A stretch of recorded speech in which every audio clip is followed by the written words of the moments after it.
আমরা মাত্র ১৫-১৬ জন বাঙালি থাকি দক্ষিণ ফ্রান্সের এই আলেস শহরে।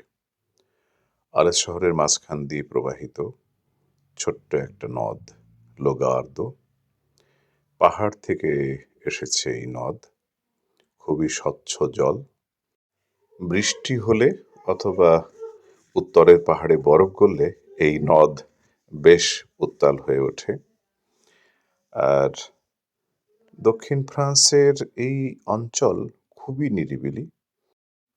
এখানে গ্রামের দিকে এলে খুব একটা মানুষজন দেখাই যায় না। শহরে এলে কিছুটা দেখতে পাই। এ হচ্ছে আলেসের পাশেই নিম শহর। খুবই সুন্দর এবং নান্দনিক। এখন বসন্তকাল, তাই সবখানেই ফুল ফুটেছে। এই তো কদিন আগেই বসন্ত, ২১শে মার্চ থেকে বসন্ত শুরু হয়েছে। যেজন্য তাপমাত্রা একটু বেড়েছে আর সঙ্গে সঙ্গে ফুল ফুটেছে। চারিদিকে ফুল আর ফুল, ফুলে ফুলে শোভিত। নিম শহরে একটা কলোসিয়াম রয়েছে। এই সেই কলোসিয়াম। একটা কলোসিয়াম আছে রোমে, ইতালির রোমে, এবং ফ্রান্সের নিম শহরে দ্বিতীয় কলোসিয়াম। রোমান সাম্রাজ্যের সেই সাক্ষী এখানে আজও দাঁড়িয়ে আছে এবং এখানে প্রচুর পর্যটক, টুরিস্ট এখানে আসেন এবং এটা একটা দর্শনীয় স্থান। আমরা চলে এলাম আমাদের বাগানে। আমাদের বাগান। এখনো তেমন কিছু করে উঠতে পারিনি। আমরা কিছু বাঁশ কেটে এনেছি। বলা যায় যে একজনের বাড়ির বাগান থেকে। এই বাঁশের তো খুব প্রয়োজন হয়, যেহেতু আমরা মাচান তৈরি করি। লাউ, কুমড়ো, উচ্ছে, করলা, শসা এগুলোর জন্য মাচান দরকার হয়। কদিন পরেই মাচান তৈরি করব। বাগানে কিছু কিছু জায়গা একটু চাষ করা হয়েছে, আর বেশিরভাগ জায়গা পড়ে রয়েছে। এখনো ঘাস রয়েছে এবং মাটি খুব ঠান্ডা। এখানে তাপমাত্রা এখন +10 থেকে 15। এই তাপমাত্রায় কোনো বীজই অঙ্কুরিত হচ্ছে না। তাপমাত্রা যদি 18 থেকে 24-এর মধ্যে থাকে তাহলে বীজ অঙ্কুরিত হবে এখানে। এজন্য আমরা অপেক্ষা করছি যে কবে তাপমাত্রা বাড়বে। আজ একটু রোদ আছে, সকালের দিকে ছিল না, এখন রোদ বাড়ছে।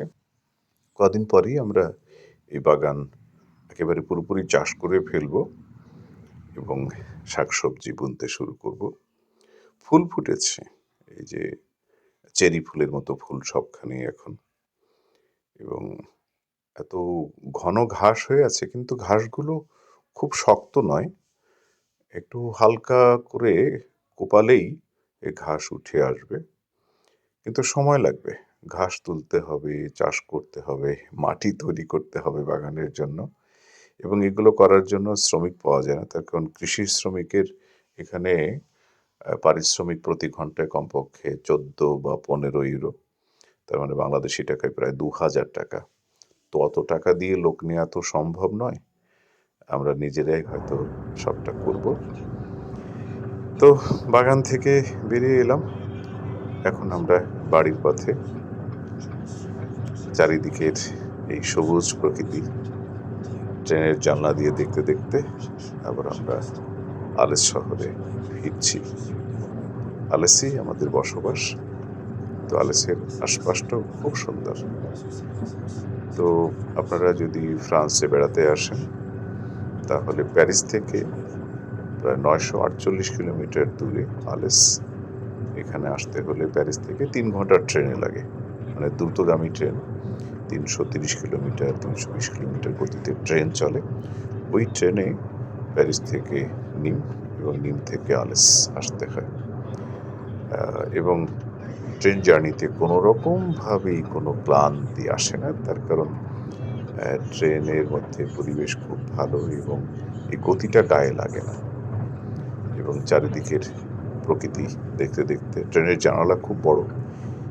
আমি ট্রেনের জানালা থেকেই কিন্তু ভিডিও করছি, মানে ক্যামেরাটা ধরেছি ট্রেনের জানালায়। খুবই বড় জানালা এবং স্বচ্ছ জানালা। এবং দেখছি যে এখানে এই আলেসে যাওয়ার পথে গ্রামগুলোতে কিছু হচ্ছে কিনা। না এখনো এই যে মাঠের জমি দেখা যাচ্ছে কিন্তু কোনো শাকসবজি কোনো কিছুই আবাদ শুরু হয়নি এখনো।